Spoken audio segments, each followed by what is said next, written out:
Quite some time ago, I had a moment where I was dealing with the complex emotions that come with being a teenager, meaning I was breaking down over something pretty random.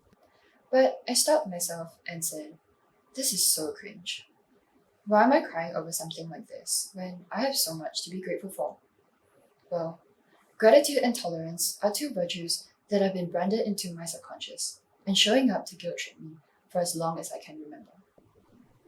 While being virtues, the phrase, moderation is key, definitely applies to them too. Why do I feel the need to apologize for feeling? Regardless of if it's cringeworthy, pathetic, or weak, am I really undeserving of feeling my own emotions, even in private? I definitely have much to be grateful for, but that's not to say my life is perfect. Within reason, I think everyone is entitled to our emotions, though some are definitely harder to face than others. Sadness, anger, regret, jealousy. Maybe it's different for each of us, but I'm sure many of us do face these emotions. Yet, people still find them unacceptable, say that we have to suppress them, and always be the bigger person in the situation.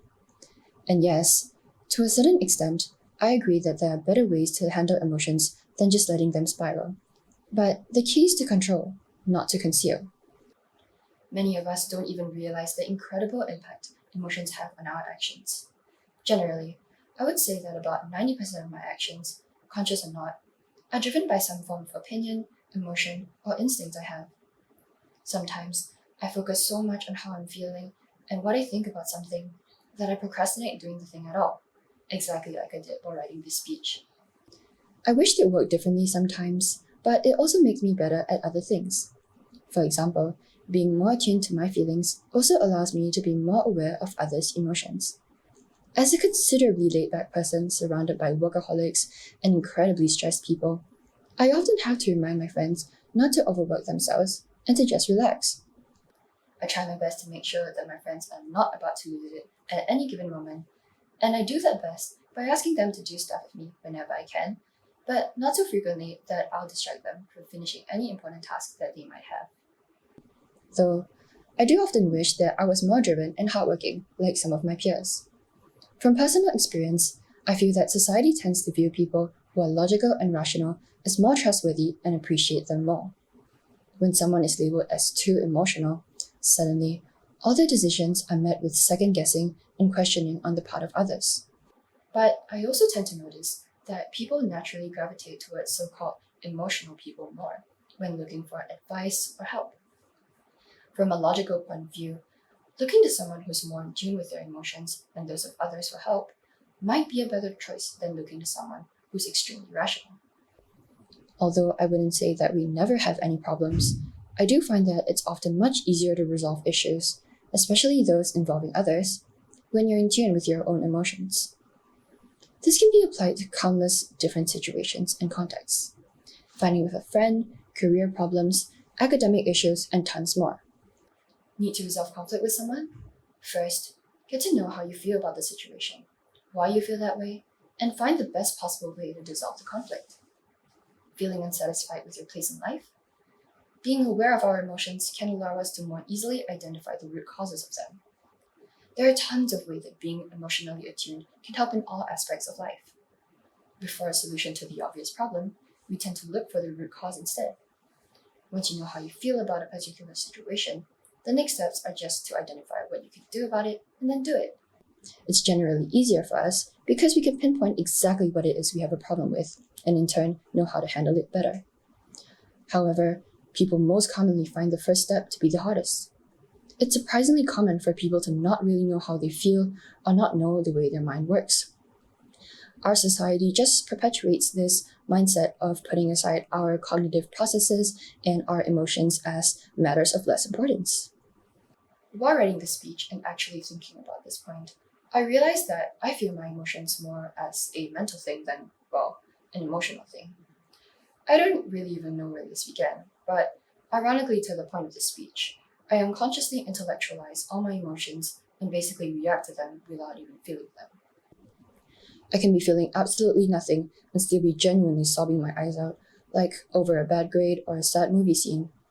I know how I'm supposed to be feeling very well, but somehow I still can't control my automated responses. As something we often joke about, but definitely don't take lightly, mine and my friends' mental health are an almost constant topic of discussion. Whether it be traumatic past experiences or little quirks driven by our upbringing, we've talked at length about nearly every conceivable part of our mental state that we know about. I love this particular group of friends because of how comfortable we are to talk about literally anything. We've had countless conversations about virtually everything under the sun, and we all habitually care for each other's mental, physical, and emotional health, but still somehow manage to neglect our own. What I also love about them is that we're comfortable calling each other out and being called out if any of us step out of line. When I notice that someone said something really uncalled for or really inappropriate in the context of the conversation, I usually just tell them outright that I feel what they said was out of line. As their friend, I would rather let them know how they can improve and be better than take their side regardless of the context. But of course, I encourage them to voice their emotions and opinions to me with the option of commenting if they ask. I often have friends coming to me to ask for advice on random things, and I was slightly surprised to find out that many of them felt uncomfortable sharing their emotions. But what's strange to me is not the almost alarming amount of problems faced by my friends, but rather the fact that they feel weird trying to voice it out. How wrong is it that we can't live out how we feel, and someone encouraging us to voice our opinions is considered out of the ordinary? Why should we have to conform to a given standard of normalcy, even though it means something different to everyone? To me, it should be normal to express and communicate about our emotions healthily and honestly. One of the most important aspects of any strong relationship is open communication. Mutual trust and non-judgment are some of the most basic foundations of a healthy, long-lasting relationship. That doesn't mean sharing everything with each other and anything, but a relationship goes both ways. Both people should be comfortable sharing their thoughts and feelings, especially if it's something that concerns the both of them. As someone who has predominantly listened and only rarely gets to be really listened to, I can't overstate enough how much I appreciate my friends who listen actively and reply to my incoherent rambling with their thoughts.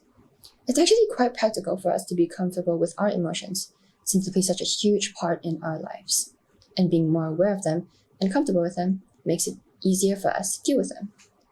And yet, it's still set aside and seen as somewhat taboo to talk about.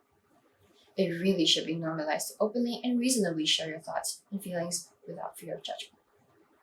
Everyone is entitled to their own thoughts, feelings, and opinions, but there will definitely be some situations where there are clear rights and wrongs. Hopefully, our generation and those to come can foster a brighter future in a world where mature discussion, evaluation of feelings and facts is a commonality, and those of us who've always struggled with trying to hide our feelings will no longer feel the need to hide them.